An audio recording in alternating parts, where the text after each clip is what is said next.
நன்றி. ஆண்டவரும் இரட்சகருமாகிய இயேசுவின் நாமத்தில் தேவனே, இன்றைக்கு விசுவாச வீடு, faith of house of faith என்று கர்த்தர் என்னை கொடுத்த இந்த வார்த்தைக்கு நன்றி அப்பா.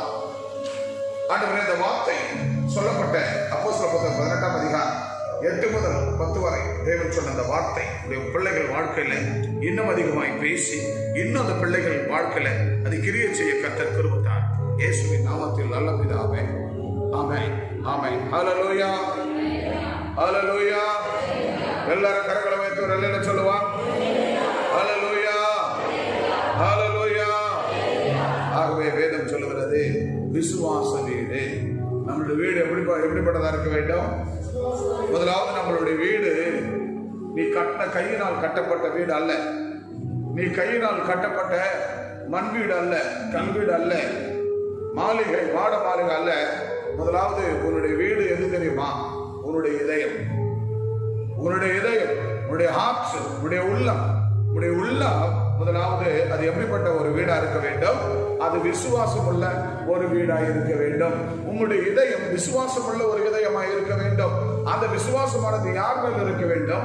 ஆண்டவராகிய இயேசு கிறிஸ்துவின் மேல் விசுவாசம் உள்ள இதயமாக இருக்க வேண்டும். அப்படிப்பட்ட விசுவாசம் உள்ள இதயமாக இருக்கும் போதுதான் தேவனானவர் அப்படிப்பட்ட ஒரு விசுவாசம் உள்ள ஒரு வீடாக இருக்கப்படும் பொழுதுதான் தேவனானவர் அந்த வீட்டுக்குள்ளே, ஹல்லேலூயா, அந்த வீட்டுக்குள்ளே பாருங்க. வேதம் சொல்லுகிறது விசுவாச வீட்டுல ஹவுஸ் ஆஃப் ஃபெய்த்ல பார்க்கப்படும் போது வாசிக்கலாம், வசனத்தை வாசிங்க.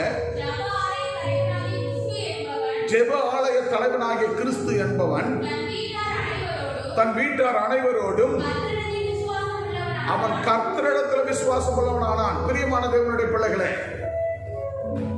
நம் வீட்டார் அனைவரோடும் கூட நம்ம யார் இடத்துல விசுவாசம் உள்ளவர்கள் ஆகணுமா?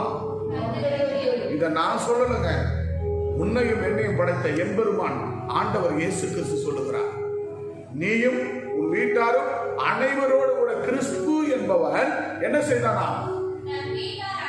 தன் வீட்டார் அனைவரோடும் அவன் கர்த்தரிடத்துல விசுவாசம் உள்ளவனானான். இன்னைக்கு பாருங்க பிரியமானவர்களே, இன்னைக்கு கர்த்தரிடத்துல வந்து எப்படியோ கஷ்டப்பட்டு கொண்டாந்து உங்க பாடுகள், உங்க கஷ்டம், உங்க கண்ணீர், உங்கள் வேதனை, உங்கள் துன்பம், உங்கள் துயரம், உங்கள் துக்கம், இது எல்லாவற்றிலும் நீங்க என்ன செஞ்சிட்டீங்க? வந்து ஆண்டவரை ஏற்றுக்கொண்டீங்க. ஆண்டவரை ஏற்றுக்கொண்ட பின்பு ஆண்டவரை ஏற்றுக்கொண்ட ஞானஸ்நானம் எடுத்துட்டீங்க குடும்பமா. ஆனா இன்னைக்கு உங்க குடும்பத்துல எத்தனை பேர் விசுவாசம் உள்ளவர்களா ஆலயத்துக்கு வருகிறார்கள்? யோசித்து பாருங்கள். கொண்டாந்து ஞானஸ்நானம் கொடுத்துட்டோம், கதை முடிஞ்சிச்சுன்னு நினைக்கிறீங்க. அப்படி அல்ல. ஒருவேளை நீங்கள் ஞானஸ்நானம் கொடுக்காம உங்க வீட்டாரை ஆலயத்துக்கு அழைத்து வராமல் இருக்கலாம். அப்படி அல்ல. வேதம் கிறிஸ்து என்பவன் என்ன செய்தானா? தன் வீட்டார் அனைவரோடும் கர்த்தரிடத்துல விசுவாசம் உள்ளவனானான். யார் இடத்துல? சத்தமா நான் கேட்கும் போது இந்த பதில் சொல்லுங்க. யார் இடத்துல விசுவாசம் உள்ளவனானா? சத்தமா சொல்லுங்க. யார் இடத்துல? கர்த்தரிடத்துல விசுவாசம் உள்ளவனானான். இன்னைக்கு எத்தனை குடும்பங்கள் நீங்கள் இணையதள வாயிலாக பார்க்கிறவர்கள், நேர்ல தேவாலயத்துல லைவா வந்து ஆராதனை கலந்து கொண்டு இருக்கிறவர்கள், எத்தனை பேர், எத்தனை குடும்பத்துல நீங்களும் உங்கள் வீட்டாரும் கர்த்தரிடத்துல விசுவாசமாய் தேவாலயத்துக்கு வந்து கொண்டு இருக்கிறீர்கள்? யோசித்து சொல்லுங்க பார்க்கலாம். இந்த வார்த்தை என்னுடைய வார்த்தை அல்ல, இது தேவனுடைய வார்த்தை. ஒவ்வொரு நாளும் போதிக்கப்படும் பொழுது, இந்த தேவாலயத்தில் போதிக்கப்படும் போது ஒவ்வொரு நாளும் உன் வீட்டை குறித்து, உன் குடும்பத்தை குறித்து, உன் பிள்ளைகளை குறித்து, உன் கணவனை குறித்து, மனைவியை குறித்து, உன் உறவுகளை குறித்து தான் கர்த்தர் பேசிக் கொண்டிருக்கிறார். அல்லேலூயா அல்லேலூயா. யாருக்காவது அந்த அக்கறை இருக்கிறதா? கிறிஸ்து என்பவன் அவனும் அவன் வீட்டார் அனைவரோடும் கூட என்ன செய்தார்களா? கர்த்தரிடத்துல, இயேசுவினிடத்துல சொல்லுங்க, விசுவாசமாய் இருந்தார்கள் என்று சொல்லப்படுகிறது. அப்படிப்பட்டவர்களாய் நாம் முதலாவது விசுவாசமான வீடா இருக்கணும்னா நாமும் நம்ம வீட்டாரும் நம்ம வீட்டுல குடும்பம் பண்ற அத்தனை பேரும் விசுவாசம் உள்ளவர்களா இருந்தாதான் நம்ம வீடு விசுவாச வீடாய் மாறும். அல்லேலூயா அல்லேலூயா. இயேசு வர வரைக்கும் என் குடும்பத்துல நான் மட்டும் வந்தா போதும். இயேசு வர வரைக்கும் என் குடும்பத்துல எங்க 2-3 பேர் நாங்க வந்தா போதும், மீதி பேர்லாம் வர தேவை அப்படின்னு நினைக்கிறீங்களா? நிச்சயமா அப்படிப்பட்ட வீடு விசுவாச வீடா வாழ முடியாது. அப்படிப்பட்ட வீட்டுக்கு விசுவாசம் உள்ள வீடு என்று ஹவுஸ் ஆஃப் ஃபெய்த் சொல்லவே முடியாது. கர்த்தர் அதை விசுவாசம் உள்ள வீடு என்று சொல்லி அந்த வீட்டுக்குள்ள வந்து பிரவேசிக்கவே மாட்டார். அந்த வீட்டுக்குள்ள வந்து பிரவேசிக்க வேண்டும் என்று சொன்னால் பரிசுத்தமான ஒரு வீடா இருக்கணும். அந்த வீடு எப்படிப்பட்ட வீடா இருக்கணும்? அது பரிசுத்தமான வீடா இருக்கணும். அந்த வீட்டுக்குள்ள இருக்கிற அத்தனை பேர் எப்படிப்பட்டவர்களா இருக்கணும்? கர்த்தர் மேல நம்பிக்கை வைக்கிறவங்களா இருக்கணும். யார் மேல? அந்த வீட்டுக்குள்ள முழுவதும், அந்த வீடு முழுவதும் விசுவாசம் உள்ள ஒரு வீடா மாறணும்னா அந்த வீடு எப்படிப்பட்ட வீடா இருக்கணும்? சொல்லுங்க. அது அந்த வீடு முழுவதும் விசுவாசம் உள்ள வீடா இருக்கணும். அந்த விசுவாசம் உள்ள வீடா இருந்தாதான் அந்த வீட்டுக்குள்ள கர்த்தர் மேல நம்பிக்கை இருக்கு. முதலாவது, கர்த்தர் மேல் நம்பிக்கை வைக்கிற மனுஷன் பாக்கியவான். நம்பர் 1, கர்த்தர் மேல் நம்பிக்கை வைக்கிற மனுஷன் பாக்கியவான். நம்ம வீட்டுக்குள்ள எல்லாரும் விசுவாசம் உள்ளவர்களா இருக்கணும். நம்ம வீட்டுக்குள்ள எல்லாரும் விசுவாசம் உள்ளவராகி, அப்படின்னா என்ன அர்த்தம்? நம்ம விசுவாசம் உள்ளவர்களா இருந்தோம் என்று சொன்னால் நம்ம வீட்டுக்கு நமக்குள்ள எனக்கு என் உள்ளத்துல எனக்கு விசுவாசம் கர்த்தர் மேல் இருக்குமானால் அந்த விசுவாசம் என் வீடு முழுவதும் பரவும். அந்த வீட்டில் இருக்கிற அத்தனை பேர் மேல பரவும். அந்த வீட்டில் இருக்கிற அத்தனை பேர் விசுவாசம் உள்ளவர்களாய் மாறுவார்கள். அப்ப விசுவாசம் உள்ளவர்களாய் மாறும்போது அந்த வீடே விசுவாசம் உள்ள வீடா மாறுது. நம்ம வீட்டுல 5 பேர், 5 பேர் விசுவாசம் உள்ளவர்களானா அந்த வீடு முழுவதும் விசுவாச வாசனை தான் வந்துட்டு. அந்த வீடு முழுவதும் விசுவாசம் உள்ள வாசனை தான் இருக்கும். நம்ம வீட்டுல 5 பேர், 2 பேர் மட்டும் விசுவாசம் உள்ளவர்களாகி மீதி 3 பேரு நம்ம மேல, ஆண்டவர் மேல விசுவாசம் இல்லாதவர்களாக இருந்தா அவங்க நம்பிக்கையில யார் மேல இருக்கும்? பொல்லாதவன் மேல இருக்கும், அசுத்தவான் மேல இருக்கும். ஆகவே கர்த்தர் பாருங்க, விசுவாச வீடு, ஹவுஸ் ஆஃப் ஃபெய்த். அப்ப விசுவாச வீடு ஹவுஸ் ஆஃப் ஃபெய்த்னு சொன்னா அந்த வீடு முழுவதும் விசுவாசம் உள்ள வீடா இருக்கணும். அப்ப விசுவாசம் உள்ள வீடா இருந்தாதான் உங்க நம்பிக்கை முழுவதும் யார் மேல வரும்? கர்த்தர் மேல் நம்பிக்கை வைக்கிற மனுஷன் பாக்கியவான். அதுதான் வாசிக்கலாம். சங்கீதம் 34:8 சொல்லுகிறது, கர்த்தர் மேல் நம்பிக்கை வைக்கிற மனுஷன் பாக்கியவான். Blessed is the man who trusts in the Lord. Blessed is the man who trusts in the Lord. கர்த்தர் மேல் நம்பிக்கை வைக்கிற மனுஷன் பாக்கியவான். இதைத்தான் சங்கீதக்காரன் தாவீது 34 சங்கீதம் 8ஆம் வசனத்துல சொல்லப்பட்டிருக்கிறது. முதலாவது ட்ரஸ்ட், நம்பிக்கை தேவை. யார் மேல்? கர்த்தர் மேல் நம்பிக்கை வேண்டும். ஆகவே வாசிக்கலாம் 34:8. கர்த்தர் நல்லவர் என்பதை ருசித்து பாருங்கள்,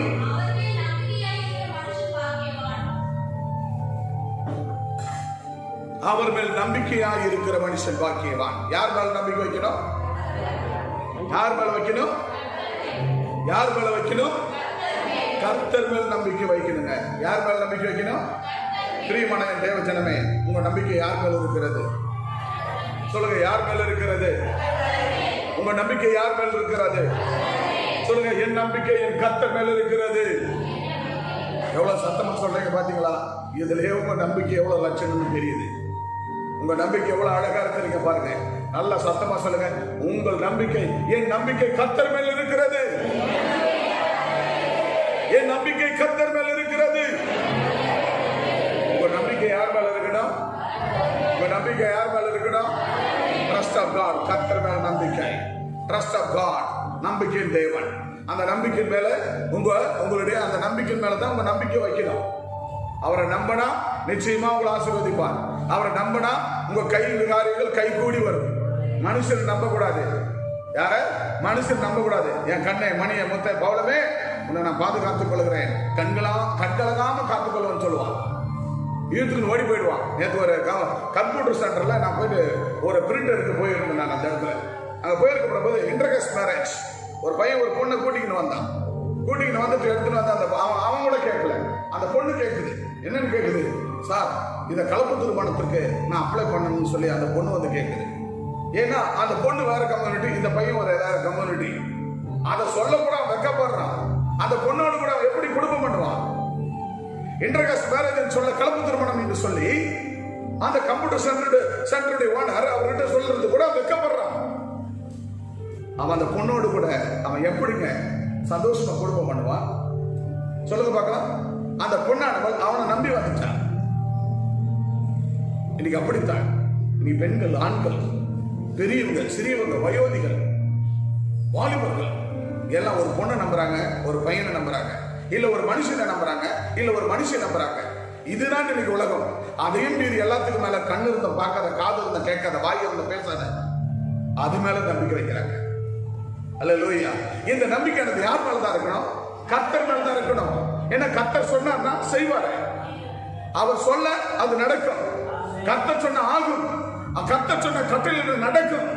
அப்ப அவர் மேலதான் நம்மளுடைய நம்பிக்கை இருக்கணுங்க, மனுஷன் மேல இல்ல. மனுஷன் போய் வாயால என்ன வேணாலும் பேசுவான், அந்த நாவினால என்ன வேணா பேசுவான். இன்னைக்கு உலகத்தார்கிட்ட பொய் இருக்கிறது இல்லையோ, இன்னைக்கு யாருக்கிட்ட பொய் அதிகமா இருக்கு தெரியுமா? கிறிஸ்துவ கிட்ட தான் பொய் இருக்கிறது. அடிக்கடி ஞாபகப்படுத்துற வார்த்தை எந்த வார்த்தை சொல்லுங்க பார்க்கலாம்? எந்த வார்த்தை சொல்லுங்க பார்க்கலாம்? ஏசாயா 30:9. இப்ப வாசிக்க வேணாம், வீட்டுல எடுத்து போய் பாருங்க. அடிக்கடி நம்ம ஞாபகத்தில் இருக்கு ஏசாயா 30:9. எப்போதும் நம்ம நாவல் இருக்கணும். நம்ம கிட்ட என்ன இருக்குது? கலகம், பொய், அப்புறம் வேதத்தின் மேல் வேதத்தை கேட்கிற மனசு இல்லை. அப்படிப்பட்டவர்கள் பொய்யும் கலகம் அதிகமா இருக்கிறது. அதுக்காக தான் கர்த்தர் பைபிள் எழுதி வைத்திருக்கிறார். இப்படிப்பட்ட மக்களும் என் நாமத்தினால நன்மையை பெற்றவர்கள் எனக்கு எதிராக அவர்கள் செய்கிற ஒவ்வொன்றும் எனக்கு எதிராக மாறும்.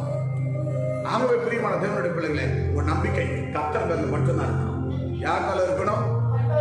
பக்கத்தை பார்த்து சொல்ல, அன்பு சகோதரா சகோதரி, சத்தமா சொல்லுங்களேன், கொஞ்சம் சத்தமா சொல்லுங்களேன்.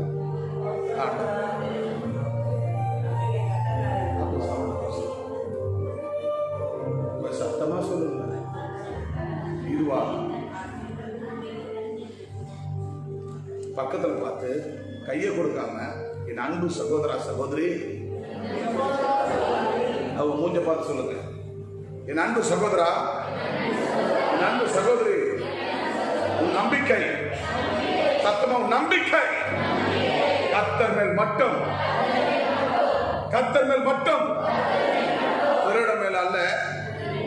சொல்லுங்க, திருடன் மேல் அல்ல, பொய் பேசுற மனுஷன் மேல் அல்ல, கலகம் என்ற மனுஷன் மேல் அல்ல, வேதத்தை கேட்க மனமில்லாதவர் இடத்துல அல்ல, மனமில்லாதவர் இடத்துல அல்ல, என் கர்த்தர் மேல் மட்டும் நம்பிக்கை வைப்ப.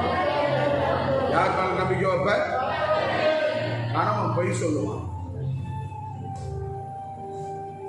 ஆனா அந்த கணவனை விட அந்த மணவாளனாகி இயேசு மேல் மட்டும்தான் நீ நம்பிக்கை வைக்கணும்.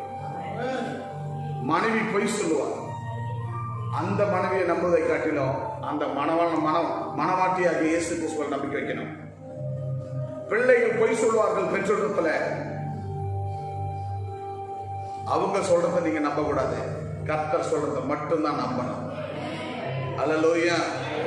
இரண்டாவதாக, கர்த்தருடைய வழியை காத்து நடக்க வேண்டும். வாக்கர், கர்த்தருடைய வழியை காத்து நடக்கிற மனுஷன் பாக்கியவான். Blessed is the man that walketh in the way of the Lord. Blessed is the man, blessed is the man that walketh in the way of the Lord. நீதிமொழிகள் 8ஆம் அதிகாரம் 32ஆம் வசனம் வாசிக்கலாம். ஆதலால் பிள்ளைகளே, எனக்கு செவி கொடுங்கள், என் வழிகளை காத்து நடங்கள். என் வழிகளை காத்து நடக்கிறவர்கள் பாக்கியவான்கள். அல்லேலூயா.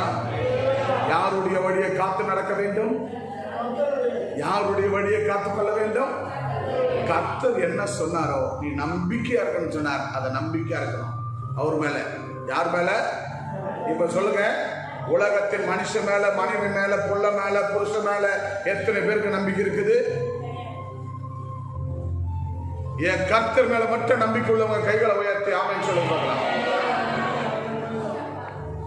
இந்த உலகத்தில் அத்தனை பேரும் மனிதர்கள் தான், மாம்சமான மனிதர்கள் தான், பாவமான இந்த உலகத்தில் வாழ்கிற மனிதர்கள் தான். ஆனாலும் கூட நம்முடைய வாழ்க்கை தரத்துல நம்ம நம்பிக்கை கர்த்தர் மேல மட்டும்தான் நான் நம்பிக்கை. இரண்டாவது, கர்த்தருடைய வழியை காத்து நடக்கிற மனுஷன் பாக்கியவான். அந்யோன்யமா இருப்பான் மனுஷன், அவருடைய வழியை விட்டுருவான். அவருடைய வழியை விட்டுட்டு வேற வழியில போவான் மனுஷன். மனுஷி அவருடைய வழியை விட்டுட்டு போதும், இது வரைக்கும் வாழ்ந்தது நான் கர்த்தருடைய வழியில, இதுக்கு மேல வேணாம், எனக்கு சகல நன்மை வந்துடுச்சு, நான் சுகமாயிட்டேன். இப்போ அநேகரை பார்க்குறேன்ல, ஓடி வராங்க. ஒரு நாள் திடீர்னு ஒரு குழந்தைய தூக்கின்னு வந்தாங்க. ஐயா, ஒரு வாரமா வேப்பல் அடிச்சையா, ஐயா மருத்துவமனை கொண்டு போனையா, இந்த பேதி நிற்கவே இல்லையா, உடம்பு இரும்பு மாதிரி இருக்குதுயா அப்படிங்கிற பனையூர்ல தூக்கின்னு வந்தாங்க. அந்த குழந்தைக்கு ஒரு 5-6 வயசு இருக்கும். அந்த பிள்ளைக்கு ஜெபம் பண்ண 5 நிமிஷம் தான் ஜெபம் பண்ணேன். ஜெபம் பண்ணி எண்ணெயை பூசி, இயேசுவின் ரத்தம் சொல்லி எண்ணெயை பூசி தண்ணியை தெளிச்சு ஜெபம் பண்ண 5 நிமிஷத்தில் பரிபூர்ண சுகத்தை கர்த்தர் கட்டளையிட்டார். மறுநாள் கூட்டிக்கிட்டு வாங்க குழந்தைய அப்படின்னு சொன்னேன். வெள்ளிக்கிழமை கூட்டிட்டு வாங்கினேன். இது வரைக்கும் வரவில்லை, பரிபூர்ண சுகத்தில் போயிட்டாங்க. அல்லேலூயா, அல்லேலூயா. எனக்கு இது போதும், நல்ல சுகம் கிடைச்சது, இனி இயேசு வேண்டாம். அல்லேலூயா. அந்த நிமிஷத்துக்கு வந்து சுகம் பெற்று ஓடுகிறவர்கள், பாக்கியத்தை பெற்று ஓடுகிறவர்கள், பூரணமாய் ஆண்டவரோடு கூட இருந்து ஞானஸ்நானம் எடுத்து நன்மை பெற்று ஓடுகிறவர்கள், எனக்கு எல்லா காரியம் முடிஞ்சு போச்சு, இதுக்கப்புறம் எனக்கு எதுக்கு அப்படின்னு ஓடுகிறவர்கள், அது ஒரு வழி. எப்படி வந்த உடனே நன்மை பெற்று ஓடுறது ஒரு வழி. அதுக்கப்புறம் வந்து ஆலயத்திலிருந்து ஞானஸ்நானம் எடுத்து அவங்க நன்மையை பெற்று நல்ல சுகத்தோட ஆசீர்வாதத்தோடு பெற்று ஓடுறது, அது ஒரு விதமான ஒரு வழி. இதுக்கு பேர்லாம் என்ன? துரோகி, துரோகம். யாருக்கு? எனக்கல்ல, கர்த்தருக்கு. ஏமே நீ எங்க ஓடினாலும் அந்த துரோகத்தை கர்த்தர் மறக்க மாட்டார். அல்லேலூயா. கர்த்தருடைய வழியை காத்து நடக்கிற மனுஷன் பாக்கியவான். உன் வழியை நீ காத்துக்கணும். அதான் blessed is the man that walk in the way of the Lord. ஆகவே கர்த்தருடைய வழியை காத்து நடக்கிற மனுஷி பாக்கியவான்கள். ஒரு விஷயம் அவர் செஞ்ச நன்மைகளை வெள்ளிக்கிழமை வந்தது பிரேயர்ல, காண்டுடைய உபவாச ஜபத்துல, நீ செய்த நன்மைகளை எண்ணி முடிக்க முடியாது. அவ்வளோ நன்மையை செய்தவரை நான் எப்படி விடுவேன்? அவ்வளோ நன்மைகள் செஞ்சிருக்கிறார். அவ்வளோ நன்மைகளை செய்கிற தேவன். அவர் செய்த நன்மைகளை நம்ம எண்ண முடியாது. அவ்வளோ நன்மைகளை செய்கிறார். அல்லேலூயா. அவ்வளோ நன்மையை பெற்றுக்கொள்ள நாம் அந்த வழி என்ன பண்ணணும்? காத்து நடக்கணும். ஓய்வு நாளா நமக்கு தெரியும். பாஸ்டர் SMS அனுப்ப தேவையில்ல, வாட்ஸ்அப் அனுப்ப தேவையில்ல, மெசேஜ் அனுப்ப தேவையில்ல, வாய்ஸ் ரெக்கார்டு போட தேவையில்ல, வீடியோ அனுப்ப தேவையில்ல, எந்த டைப் பண்ணி SMS வாட்ஸ்அப் அனுப்ப தேவையில்ல, பாஸ்டர் எதுவும் அனுப்ப தேவையில்ல. ஞாயிற்றுக்கிழமை எனக்கு தெரியும், நான் ஞாயிற்றுக்கிழமை ஞானஸ்நானம் எடுக்கும் போது ஓய்வு நாளை அசட்ட பண்ணாதிருப்பாயாக. பண்ணுவியா?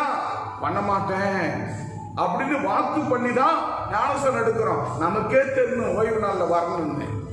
சபை கூடுதலை விட்டுடுவியா அப்படின்னா உபவாசம், பெண்கள் மீட்டிங், ஆண்கள் மீட்டிங், அப்புறம் திறப்பின் வாசல் ஜபம், குழுக்கள் ஜபம், பராமரிப்பு குழு ஜபம், இப்படிப்பட்ட மாத பிறப்பு ஜபங்கள், குடும்ப ஜபங்கள், இது எல்லா ஜபமும் கலந்துதான் என்னது? சபை கூடுதலை விட்டு விடாது இருப்பாயாக. இந்த வாக்கெல்லாம் வாங்கிதான் உங்களுக்கு ஞானஸ்நானம் கொடுக்குறோம். அப்ப இதுக்கெல்லாம் ஆமேன் ஆமேன் ஆமேன் தலையை ஆட்டிட்டு அப்புறம் என்ன பண்றீங்க? ஞாயிற்றுக்கிழமை இன்னைக்கு காலையில மெசேஜ் அனுப்பணும், இன்னைக்கு பரிசுத்த ஏழாம் நாள் ஓய்வு நாள், யாவரும் வந்து கலந்து கொள்ளுங்கள் அப்படின்னு நான் சொல்லணும். எப்படி இருக்கு பாருங்க. காலம் அவ்வளவு மல்டியா போயிடுச்சு. வசதிகள், வாய்ப்புகள் ஏற ஏற ஏற கடன் அதிகமாயிடுச்சு. எல்லாத்தையும் கடனை வாங்கி வாங்கி வாங்கி பொருளுங்களை வாங்குறோம். என்ன பண்றது? மாசம் பிறந்துட்டா போச்சு, மாசம் முடிகிற வரைக்கும் போச்சு. அப்படி கடனை உடனே வாங்கி எப்படி புரண்டு திருண்டு அவங்கள போல வாழணும், இவங்களை போல வாழணும். இவங்க கட்டின வீடு மாதிரி நான் கட்டணும், அவன் கட்டின வீடு மாதிரி நான் கட்டணும், அவன் பண்ண கல்யாணம் நான் பண்ணணும், இவன் உள்ள பட்ச என் உள்ள பட்ச, இப்படியா நம்ம செஞ்சிட்டோம், ஓடிக்கொண்டு இருக்கிறோம். கர்த்தர் சொல்லுகிறார், கர்த்தருடைய வழியை காத்து நடவுங்கள். அப்படிப்பட்ட கர்த்தருடைய வழியை காத்து நடக்கிற மனுஷன் பாக்கியவான், பாக்கியவதிகள். அப்ப அந்த வழியை கரெக்டா பார்க்கணும். நல்ல வழியில வந்தா, அது கர்த்தருடைய வழியில வந்தா, கர்த்தர் உனக்கு ஆகாரத்தை கொடுத்தா உனக்கு ஆயுசு நல்லா இருக்கும். அது கெட்ட வழியில உனக்கு ஆகாரம் வந்தா அதான் வழி. நல்லா புரிஞ்சு. Walk, blessed is the man walk in the way of the Lord. கர்த்தர் தான் உன் வழி என்ன பண்ண ஆசீர்வதிக்கணும். ஒரு கெட்ட வழியில நீ போறனா அது கர்த்தர் ஆசீர்வதிக்கிற வழி அல்ல. புரியுதா உங்களுக்கு? புரியுதா? அப்படின்னா புரிஞ்சு ஒரு ஆமென் சொல்லுங்க. ஆமென். அல்லேலூயா. சொல்லுங்க பார்க்கலாம். ஆமென். உன் வழியை கர்த்தர் ஆசீர்வதித்தால் ஒழிய எப்படி அந்த வழியில உனக்கு நன்மை உண்டாகும். அந்த வழியில கர்த்தர் ஆசீர்வதிக்கலனா அந்த வழியில உனக்கு நன்மை வர மாதிரி தெரியும். அது ஆனா நீ பண்ற தப்பு உன் 1000 தலைமுறையை பாதிக்க என்பதை மறந்து விடாது. 1000 தலைமுறை பிச்சை எடுக்கும், தரித்திரனா போகும், 1000 தலைமுறை பாதிக்கும். இன்னைக்கு நீ பண்ற ஒரு சின்ன தவறு, நீ பண்ற சின்ன பொய், நீ பண்ற சின்ன கலகம், நீ கர்த்தரை விட்டு கர்த்தருடைய வார்த்தை கேட்க மனம் இல்லாம பின்மாற்றத்தில் போய் கொண்டிருந்தால் அதனுடைய பலன் மிகுதியாக 1000 தலைமுறை பாதிக்கப்படும். அல்லேலூயா. மூன்றாவதாக கர்த்தருக்கு காத்திருக்கிறவர்கள் பாக்கியவான்கள். மூன்றாவதாக கர்த்தருக்கு காத்திருக்கிறவர்கள் பாக்கியவான்கள். Blessed are those who wait for the Lord. Blessed are those who wait for the Lord. கர்த்தருக்கு காத்திருக்கிறவர்கள் பாக்கியவான்கள். ஏசாயா 30:18 வாசிக்க பார்க்கலாம். பாத்தீங்களா? ஆனாலும் உங்களுக்கு இறங்கும்படி கர்த்தர் காத்திருப்பார், உங்கள் மேல் மனதிருக்கும்படி எழுந்திருப்பார். கர்த்தர் நீதி செய்கிற தேவன், அவருக்காக காத்திருக்கிற அனைவரும் பாக்கியவான்கள். கரங்களை தட்டி கர்த்தரை கணவன். அப்போ நீங்க யாருக்காக காத்திருக்க வேண்டுமா? யாருக்காக சொல்லுங்க, யாருக்காக? யாருக்காக காத்திருக்க வேண்டும்? இன்னைக்கு வெயிட்டிங் யாருக்கு? பாஸ்டர் வீட்டுக்கு வராருன்னாக்கா, பாஸ்டர் எங்க சொன்ன நேரத்துக்கு வரமாட்டாங்க, நம்ம இங்க வெயிட் பண்றது, நம்ம வேலையை நம்ம பார்க்கலாம். பாஸ்டர் ஒரு ஃபோன் பண்ணிட்டா, அந்த ஃபோன் வந்தா நீ யாருக்கிட்ட பேசியிருந்தா கூட ஓல்டு போட்டு உடனே நம்ம என்ன செய்யணும்? பாஸ்டர்கிட்ட பேசணும், பாஸ்டர் அம்மா போகணும் தான். அது இல்லை, நீ பாஸ்டருக்க காத்திருக்க மாட்டேன். கத்திருக்க ஆலயத்தில் வந்தா, ஆலயத்தில் வந்து கொஞ்ச நேரம் உட்காந்து வெயிட் பண்ணி ஆராதனையை முடிச்சுட்டு போ. அவ்வளோ கஷ்டம். வரும்போதே இப்படி நடந்து வருவாங்க, வரும்போதே உள்ள புதுக்கணும். ஏன்னா இப்போ முதல் ஆராதனை போயிட்டு இருக்குது. இப்போ முதல் ஆராதனை 7:30 மணிக்கு வந்தாங்கன்னா வருவாங்க, நேரம் வந்து உள்ள வந்துருவாங்க. அப்போ கர்த்தருக்கு நீ காத்திருக்கணுமா ஆலயத்தில் வந்து? ஆனா கர்த்தர் உனக்காக காத்திருப்பாரா? சொல்லுங்க. கர்த்தருக்காக யார் காத்திருக்கணும்? நான் காத்திருக்கணும். சொல்றது புரியுதா? பஸ் வரல, ஆட்டோ வரல அப்படி சொல்லக்கூடாது. வேதத்தை வாசிமா, அந்த வாசனம் கடைசி. அவருக்காக கர்த்தருக்காக காத்திருக்கிற அனைவரும் பாக்கியவான்கள். தம்பி டேவிட் என்ன பண்ணுவாரு? அதுக்கு முன்னெல்லாம் சனிக்கிழமை ராத்திரி வந்துருவாரு. அதுக்கப்புறம் என்ன பண்ணுவாரு? கொஞ்ச நாள் பொறுத்து குறைச்சா அந்த 7 மணி ஆராதனை 6:30 வருவார். அப்புறம் 6:45, அப்புறம் 7, இப்ப 7:10, 7:15, 7:20, 7:30 வராரு. இருக்கும் ஒரு எக்ஸாம்பிளுக்கு அவர் காமிச்சிருக்கிறார். இதே போலத்தான் அநேகர் வந்து கொண்டிருக்கிறீர்கள். பிரியமானவர்களே, உங்களுக்காக கர்த்தர் காத்து கொண்டிருக்க மாட்டார், நீங்கள் தான் கர்த்தருக்காக காத்திருக்க வேண்டும். அப்படி நீங்க காத்திருக்கப்பட போதுதான் நீங்கள் பாக்கியவானாய் பாக்கியவதிகளாய் வாழ முடியும். அல்லேலூயா. நீங்கள் கர்த்தருக்காக காத்திருக்கும் போதுதான் பாக்கியவானா பாக்கியவதியா வாழ முடியும். எத்தனை பேர் இன்னைக்கு ஆராதனைக்கு முன்னாடி வந்து காத்திருந்தீங்க? இன்னைக்கு நான் உள்ள வரும்போதுலாம் பார்த்தீங்கன்னா அநேகர் வந்து காத்திருந்தாங்க. எனக்கு ரொம்ப மகிழ்ச்சியா இருந்தது. கர்த்தர் ரொம்ப மகிழ்ச்சி, பேரானந்தப்பட்டிருப்பார். ஆகவே ஒரு ஊழியக்காரன் உள்ளம் குளிர்ந்தாரா? நல்லா புரிஞ்சுக்குங்க. ஒரு ஊழியக்காரனுடைய உள்ளம் குளிரணும், அவங்க உள்ளம் சந்தோஷப்பிக்கணும். உங்களை பார்த்து எங்களுக்கு சந்தோஷம் வரணும், உங்களை பார்த்து எங்க உள்ள மகிழ்ச்சி அடையணும். எங்க உள்ள மகிழ்ச்சி அடைந்தாதான் நான் ஆண்டவரே அப்படின்னு ஒரு பத்மாவுக்கோ, ஒரு தினேஷுக்கோ, ஒரு சாத்ராக்கோ நான் கேட்கா வீடுகள் கூட எங்க உள்ள சந்தோஷப்பட்டா அவர் உள்ள சந்தோஷப்படும். நான் உனக்காக செபிக்க கொடுத்தவங்க எங்க உள்ளத்துல நாங்க சந்தோஷப்பட்ட போதும் அவர் மகிமை அடைந்து உங்கள் மேல் மகிமின் மேல் மகிமையாய் உங்களை ஆசீர்வதிப்பார். அல்லேலூயா. ஆகவே நீ லேட்டா வர டெய்லி லேட்டா வரனா எங்க உள்ள சந்தோஷப்படுமா? கண்டு காணாத ஊழியம் செய்ய நான் வந்து ஒரு சராசரி மனுஷன் அல்ல. நான் செய்யற வேலை என்பது சராசரி மண்வெட்டி எடுத்து வெட்டி போடுற வேலை அல்ல. ஒரு மரத்துல தேங்காய் மாங்காய் இருக்கிற வேலை அல்ல. நான் செய்யற வேலை உன்னதத்தின் பணி, உன்னத தேவனுடைய ஊழியம். அந்த உன்னதமானவருடைய ஊழியத்தை செய்கிற ஊழியக்காரனாய் நான் இருக்க வேண்டும். நேரத்தை, காலத்தை, ஜனங்க வருகிறதை பிரயோஜனப்படுத்தி காலத்தை சொல்லி அவர்களை உருவாக்க வேண்டும். அதுதான் என்னுடைய வாக்கு. அது உருவாக்கப்படும் போது உருவாக்குதல்ல, நல்லா கவனிக்கணும். ஒரு தங்கத்தை வெட்டி எடுக்கிறாங்க, அதுக்கு பேரு தங்கம். அந்த தங்கத்தை வெட்டி எடுக்கப்படும் போது அதுல அந்த தங்கத்தை உருவாக்க, அதை பரிசுத்தமாக்க, அதை போட்டு அந்த அக்கடியில போட்டு 7 குண்டு அக்கடியில போட்டு அதை சுட்டு அதை எரிச்சு எடுக்கும்போது அதுல இருக்க சில பருவெல்லாம் கொட்டும். அந்த மாதிரி உங்களை உருவாக்கும் போது சில பருவங்கள் இருக்கும், சில டஸ்டிகள் இருக்கும். அதுதான் குறை சொல்லி நடக்கும். இன்னைக்கு என்னத்தான் பேசினார், அதனால சில பர்ரு இருக்கத்தான் செய்யும். புரியுதா? நெல்லு விளைவிக்கிறோம், நல்ல நெல்லு மணிக்கலை தான், விதையை தான் போடுறீங்க. விதையை போட்டு அதை அறுவடை பண்ண சில பதிர் இருக்கத்தான் செய்யுது. பதற கொண்டு இதுல வைக்கிறீங்க, பழங்காலத்துல இல்ல சாலில் கட்டி வைக்கிறீங்க. இல்ல அந்த நல்ல அந்த பதற யாராவது வந்து வாங்க, பணம் கொடுத்து வாங்க மாட்டான், அது குப்பையில கொட்டக்கூடியது. அதே போலத்தான் வலையை கொண்டு போய் நல்ல வேகமா டீசல் போட்டுக்கின்னு தெம்பா போய் வலையை வீசுவார். வலையை வீசிட்டு வரும்போது மீன் கொஞ்சமா இருக்கும், அது உள்ள சங்கு, கிழிஞ்சல், சில தேவையில்லாத ஜீவ ஜந்துக்கள் அதில் கிடக்கும். ஸோ அதை எடுத்து அது விற்க முடியாது. ஸோ அதை வெளியில் தான் கொட்டணும். அதுபோல சில பர்றுகள் இருக்கும்.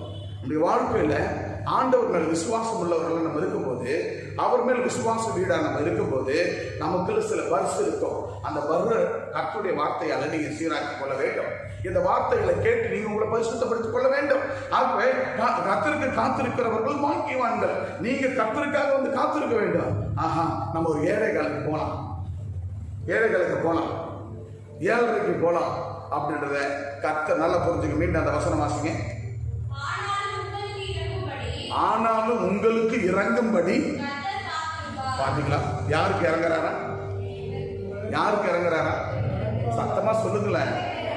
அந்த கொஞ்சமா கீழே சத்தமா சொல்லுங்க. எனக்கு கூட கொண்டை எரியுது, நான் என்ன செய்யறது? நான் மாஸ்க் போட்டுக்கினா ஒண்ணுமே கேட்காது. உங்களுக்காக நான் வந்து இந்த தொண்டை எச்சலோட நிற்கும் போது கொஞ்சம் அப்படி இறக்கிட்டு சொல்லுங்க. கர்த்தர் உங்களை ஆசீர்வதிப்பார். சொல்லுங்க பார்க்கலாம். கர்த்தர் உனக்காக காத்திருக்கிறார், இறங்கும்படி காத்திருக்கிறார், உன்னை ஆசீர்வதிக்கும்படி காத்திருக்கிறார். அப்புறம் உங்கள் மேல் மனதுருகும்படி அவர் எழுந்திருக்கிறார். அவர் கர்த்தர் நீதி செய்கிற தேவன், உங்களுக்கு நீதியை சரி கட்டுகிற தேவன். உங்களுக்கு விரோதமா எது எழும்பினாலும் அதை சரியாக்குகிற தேவன். அவர் நீதி செய்கிற தேவன். அப்ப இப்பேற்பட்ட ஆண்டவருக்காக நீ காத்திருக்க வேண்டும் என்று கர்த்தர் சொல்லுகிறார். அவருக்காக காத்திருக்கிற மனுஷன் பாக்கியவான்கள். கைகள் கட்டி கர்த்தர் கடமை.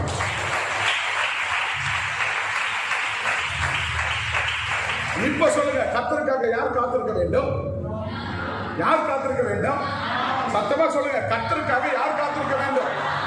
அப்ப நீ காத்திருந்தா கர்த்தர் உனக்கு இறங்குவாரா? இறங்குவார். கர்த்தர் உனக்கு இறங்குவாரா? கர்த்தர் உனக்கு இறங்கி உன்னை உயர்த்துவாரா? கர்த்தர் உனக்கு இறங்கி உயர்த்துவதோடு கூட உனக்கு எதிரான ஆயுதங்களை வாய்க்காத போகும்படி ஆண்டவர் நீதி செய்கிற தேவனை எழுப்புவாரா? எழுப்ப மாட்டாரா? அப்ப கர்த்தர் கர்த்தருக்கு காத்திருக்கிற மக்களுக்கு தான் கர்த்தர் இந்த 3 ஆசீர்வாதத்தை கொடுப்பார். ஆகவே கர்த்தருக்காக காத்திருக்க வேண்டும். காத்திருக்கிற மக்கள் தான் கர்த்தருடைய ஆசீர்வாதத்தை பெற முடியும். அப்படி கர்த்தருக்கு காத்திருக்கவில்லை என்று சொன்னால் இந்த 3 காரியமும் உனக்கு தலைகீழாய் மாறுகிறார். அவர் உனக்கு இறங்க மாட்டார், அவர் உன்னை உயர்த்த மாட்டார், அவர் உனக்கு நீதி விசாரிக்க மாட்டார். இப்ப தெருக்களில் தரித்திரர்கள் இருக்கிறாங்களே, நன்மை தீமை தெரியுமா? தஞ்சம் எடுத்து பிழைக்கிறார்களே, நன்மை தீமை தெரியுமா?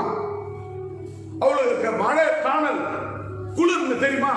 அது போல உன்னை கர்த்தர் அப்படியே விட்டு அவர் விலகி விடுவார்.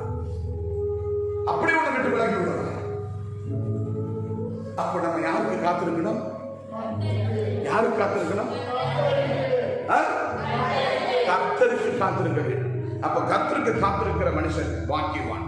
கர்த்தருக்கு மட்டும்தான். நீ வீட்டுல எதை செஞ்சாலும், உன் குடும்பத்துல எதை செய்யலாம், கிருத்திகை, அமாவாசை, பௌர்ணமி. நான் அமாவாசை அன்னைக்கே கல்யாணம் பண்ணிக்கிறேன். என்ன பண்ணிக்கிறேன்? அமாவாசை அன்னைக்கு நம்ம சர்ச்சில் கல்யாணம் பண்ணிக்கிறேன். 2 புள்ள 1 புள்ள பெற்றெடுத்து நல்லா வாழறாங்க. யாரும் வாழாதல்ல. நாரம் பார்க்கறது, காலம் பார்க்க நான் பார்க்கலப்பா. என் பிள்ளைக்கு பஞ்சாங்கம் பார்க்க சொல்லி உறவுக்காரலாம் சொல்றாங்க. எதுக்கு? கல்யாணம் நாள் பார்க்க சொல்றாங்க. அது உங்களுக்கு இல்ல, நீங்க பார்க்க மாட்டீங்க. அந்த மாதிரி என்ன செய்யறாங்க? யார் மேலேயாவது ஒரு காரணம் காமிக்கிறது. வீடு மனம் போனா பாஸ்டர் வர வச்சுட்டு இவங்க ஒரு நாள் போய் போட்டு வந்து பா இந்த நாள்ல கொடுங்கப்பா அப்படின்ட்டு மனப்பட வர சொல்லுங்க. இது கர்த்தருக்கு காத்திருப்பது அல்ல. ஒரு வீட்டுக்கு போர் போடுறாங்க. ஆயாதி பார்த்தாங்க. ஆயாதி அதாவது இந்த இது வச்சு தேங்காய் வச்சு பார்த்துட்டு போரை போடுறாங்க. 420 அடி போரை போட்டு ட்ரில் போட்டு தண்ணி வரல. கண்ணீரோடு அழறாங்க. போன் பண்ணி பா அந்த மாதிரி ஏதாவது விக்கிரக கிரியை பண்ணீங்களான்னு. இந்த மனுஷன் போய் பார்த்துட்டு வந்துட்டாருப்பா, போறவன் பேச்சை கேட்டுக்கின்னு. கேட்டாக்கா கொத்தனார் வைக்க சொன்னானா. நான் இந்த வீட்டில் வேலை செய்கிறேன் அப்படின்னு கொத்தனார் நான் சொல்கிறேன்னா எனக்கு ஒன்றும் ஆகக்கூடாதுன்னு அவன் என்ன பண்ணுறான்னா அவன் மற்ற காரியங்கள் விக்கிரக கிரிகள் பண்ணுறானா. வாழ போகிறது நீ, அவன் போகிறவன் வந்து வேலை செஞ்சுட்டு கூலி வாங்கின்னு போகிறவன் அவன் அவன் செய்ய சொன்னான்றது. பூசணிக்காய் வச்சுட்டு அவன் செய்ய சொன்னான்றது. அப்புறம் 420 அடி போட்டு தண்ணி வரல. அப்புறம் பாட்டு அழறாங்க, ஃபோன் பண்ணி புலம்புறாங்க. நாளைக்கு ஞாயிற்றுக்கிழமை வாங்க. கர்த்தருடைய வார்த்தை பேசப்படுகிறார். இப்போ போய் எப்படி இப்போ போய் நீங்க ஞாயிற்றுக்கிழமை முடிச்சு நீங்க போய் இப்போ போய் நீங்க அதில் தண்ணியை செக் பண்ணி பாருங்க, 160 அடி தண்ணி இருக்கு அப்படின்னு சொல்லி அனுப்புனாங்க. தீர்க்க தரிசனமா ஆண்டவர் அதே போல மறுநாள் போய் ஞாயிற்றுக்கிழமை முடிச்சுட்டு போய் போட்டு எடுத்து பார்க்குறாங்க, 160 அடி தண்ணி இருக்கிறது. இன்னைக்கும் தண்ணி குறையாம இறைத்து கொண்டு இருக்கிறது. கரங்களை தண்ணி கத்திர கணக்கு. அப்போ ஆண்டவராகிய தேவன் கர்த்தருக்கு நாம் காத்திருக்க வேண்டும். யாரு காத்திருக்க வேண்டும்? உங்களுக்கு கேட்குதா? பின்னாடி இருக்கவங்களுக்கு கர்த்தருக்கு நாம் காத்திருக்க வேண்டும். கர்த்தருக்கு காத்திருக்கிற பிள்ளைகளா இருக்க வேண்டும். அப்பதான் நம்ம பாக்கியமான வாழ முடியும். இல்லைன்னா நம்ம பாக்கியம் வராது, ஆசீர்வாதம் வராது. கடைசியா ஒன்றை சொல்லி முடிக்கிறேன். மீக், ஆவியில் எளிமையுள்ளவர்கள் பாக்கியவான்கள். Blessed are the meek in spirit. ஆவியில் எளிமையுள்ளவர்கள் பாக்கியவான்கள். மத்தேயு 5:3 வாசித்து முடிக்கலாம். ஆவியில் எளிமை உள்ளவர்கள் பாக்கியவான்கள், பரலோக ராஜ்யம் அவர்களுடையது. அல்லேலூயா. ஒரு அல்லேலூயா சொல்லுங்க பார்க்கலாம். அல்லேலூயா. பாருங்க பிரியமான தேவனுடைய பிள்ளைகளே, Blessed are the meek in the spirit. ஆவியில் எளிமை உள்ளவர்கள் பாக்கியவான்கள். அவருக்கு தான் பாக்கியவான்கள், பரலோக ராஜ்யம் அவர்களுடையது. அல்லேலூயா. நம்ம வாழ்க்கையில நம்முடைய ஆவிக்குரிய ரீதியில தேவனுக்குள்ள வாழ்கிற பிள்ளைகள் நாம் எளிமை உள்ளவர்களாக இருக்க வேண்டும். கர்த்தர் கொடுத்த ஆவியும் அபிஷேகம் எதற்காக? நம்மை வாழ வைக்க, நம்ம உயர்த்த, நமக்கு நன்மை செய்த ஆண்டவருக்கு நன்றி சொல்லி கர்த்தருக்கு அழிந்து கொண்டிருக்கிற ஆத்துமாக்களை அறுவடை பண்ண, கர்த்தருக்குள்ள கொண்டு வர, செத்து கொண்டிருக்கிற மக்களை ஆலயத்துக்கு கொண்டு வர, அழிந்து கொண்டிருக்கிற மக்களை ஆலயத்துக்கு கொண்டு வர, விக்கிரகாரத்தில் உள்ளவர்கள், வேசித்தனத்தில் உள்ளவர்கள், விபச்சாரத்தில் ஈடுபடுகிறவர்கள், பொய்யர்கள், கலவர்கள், கலகம் பண்ணுகிறவர்கள், கர்த்தருடைய வேதத்தை கேட்க மனமில்லாம ஞானஸ்நானம் எடுத்து பின்மாற்றத்தில் கிடக்கிறவர்கள், இப்படிப்பட்டவர்களை கொண்டு வருவதற்காகத்தான் ஆவியிலே எளிமையுள்ளவர்கள் பாக்கியவான்கள் என்று கர்த்தர் எழுதி வைத்திருக்கிறார். அவர்கள் தான் பரலோக ராஜ்யத்தை சுதந்தரித்துக் கொள்வார்களாம். அல்லேலூயா. ஆவியில எளிமை உள்ளவர்களா இருக்கணும். எல்லாரும் ஆவியை பெற்றவர்களா இருக்கணும், அபிஷேகத்தை பெற்றவர்களா இருக்கணும், வல்லமையை பெற்றவர்களா இருக்கணும், அந்நிய பாஷை பேசுகிறவர்களா இருக்கணும். வாழ்ந்தா இயேசுவுக்கு, செத்தாலும் நான் இயேசுவுக்காக மரிப்பேன். அல்லேலூயா. அப்படிப்பட்டவர்களாய் நாம் வாழ வேண்டும் பிரியமானவர்களே. அப்படிப்பட்டவர்கள் தான் ஆவியில எளிமை உள்ளவர்கள் தான் பாக்கியவான்களாய் வாழ முடியும். அவர்கள் தான் பரலோக ராஜ்யத்தை சுதந்திரித்துக் கொள்ள முடியும். கர்த்தருடைய பிள்ளைங்கன்னா சவுண்ட் வாய்ஸ் வரக்கூடாதுங்க, கத்தி பேசக்கூடாதுங்க. கர்த்தருடைய பிள்ளைங்கன்னா சண்டை படக்கூடாதுங்க. அடுத்தவரோட போய் புருஷன் கூட அக்கம் பக்கத்தோட எளிமை, ஆவியில எளிமை உள்ளவன்னா சண்டையே இடக்கூடாது. உங்களை பார்த்து அவங்க மனம் திரும்பி இயேசுவை ஏற்றுக்கொள்ளணும். அல்லேலூயா. எதுக்காகவும் நம்ம என்ன செய்யக்கூடாது? என்னத்தான் முடிவு உன்னால கூடுமான அளவுக்கு உன் திராணிக்கு மிஞ்சி அவங்களுக்கு உதவி செய், உன் திராணிக்கு மிஞ்சி அவங்களை காப்பாற்று, உன் திராணிக்கு மிஞ்சி அவர்களுக்கு உதவி பண்ணுங்க, உபகாரம் செய்யுங்க, உபத்திரவம் பண்ணாதீங்க. ஆவியில எளிமை உள்ளவன் பாக்கியவான். ஆவியில எளிமை உள்ளவர்கள் பாக்கியவான். நம்ம நல்லா இருக்க, பிறர் நல்லா இருக்கணும். நம்ம வயிறு நிறைய பிரியாணி சாப்பிட, பிறர் அட்லீஸ்ட் ஒரு கஞ்சியாவது குடிக்க நீங்க ஆசைப்படணும்.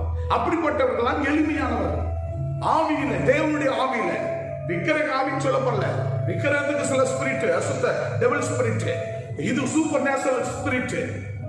நமக்குள்ள இருப்பது என்ன ஸ்பிரிட்? Super natural spirit. இயற்கைக்கு அப்பாற்பட்ட பரிசுத்த ஆவியானவர். சூப்பர் நேச்சுரல் ஹோலி ஸ்பிரிட் நமக்குள்ள இருப்பது. சூப்பர் நேச்சுரல் ஹோலி ஸ்பிரிட், இயற்கைக்கு அப்பாற்பட்ட பரிசுத்த ஆவியானவர் நமக்குள்ள இருக்கிறார். அப்ப அந்த நமக்குள்ள இருக்கிற அந்த பரிசுத்த ஆவியானவர் நம்மை நடத்துவார். அந்த பரிசுத்த ஆவியானவருக்குள்ள நாம் வாழும்போது, அவருக்கு ஏற்றவண்ணமாய் வாழும்போது, அதை ஏற்றவண்ணமாய் வாழும்போது அவர் நம்மை நடத்துவார். அப்ப அவர் நம்மை பாக்கியவான்களாய் மாற்றுவார், பாக்கியவதிகளாய் மாற்றுவார், நம்மை உயர்த்துவார், நம்மை ஆசீர்வதிப்பார். God bless you. கர்த்தர் உங்களை ஆசீர்வதிப்பாராக.